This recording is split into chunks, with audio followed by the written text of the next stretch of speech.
First, the convertible version of the most exciting British hypercar this century. The McLaren 12C Spider. I'm finding the limit very quickly.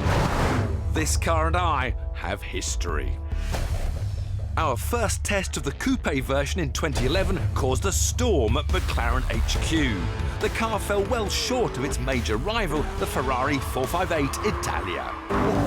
Jason and I found it to be inconsistent and unstable at the limit. I don't know when the last time I spun a car was.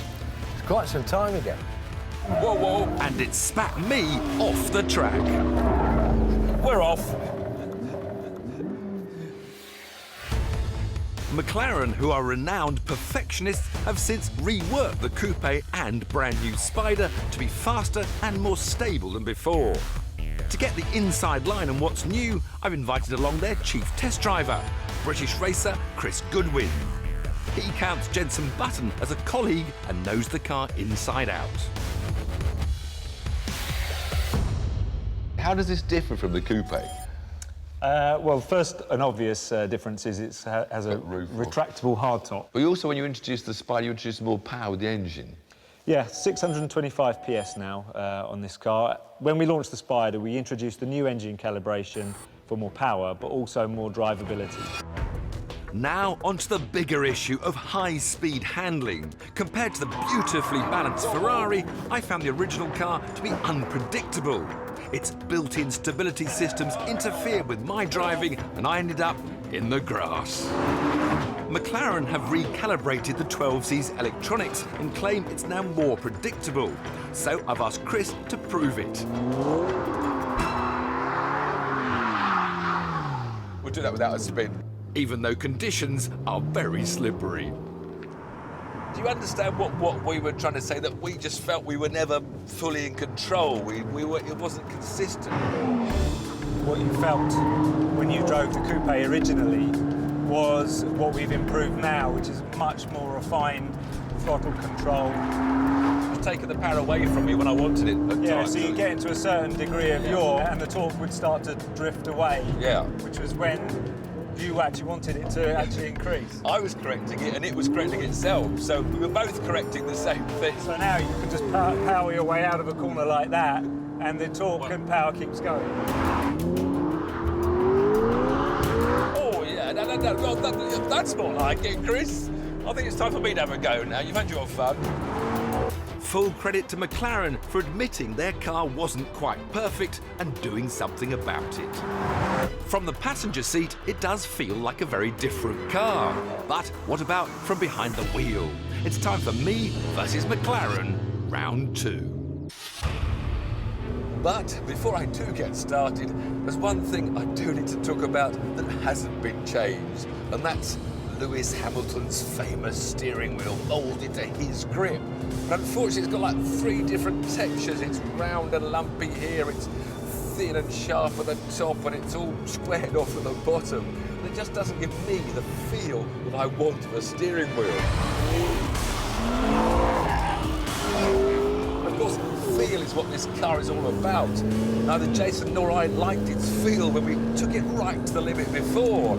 And that's what hopefully has been changed and what I'm about to find out. It's turning, it's pointing, I'm finding the limit very quickly.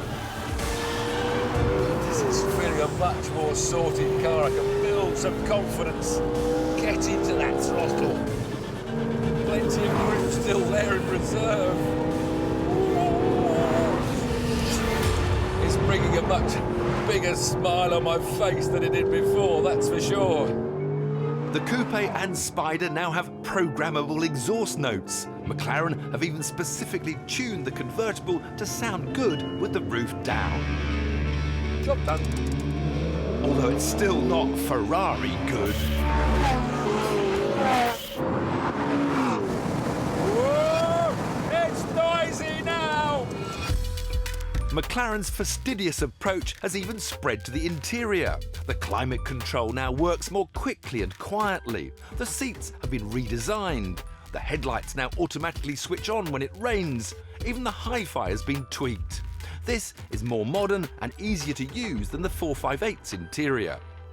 But what's most important to me is whether or not I can make this revised 12C power slide. Is it now more controllable? Let's try and give it some kick in this hairpin. Oh, oh. Wait a second, can I hold the ball? Wait. Still not trusting it right on the limit. Now, let's see if I can go that bit further. Give it the flick. Hold it, hold it, hold. And yes, you can now drift a McLaren. Perhaps not as easily still as the Ferrari. I'm not quite so confident as trying to stick it sideways and fire it out of a corner. It's still a little bit of deadness there, just when I go sideways. There, I'm not sure I'm fully in control. And when you're sitting in £250,000, you want to be in control. And by the way, McLaren, Lewis has gone. Change the steering wheel. The 12C is faster, more exciting, better sounding, and the Spider version makes it more glamorous than ever. But is it enough?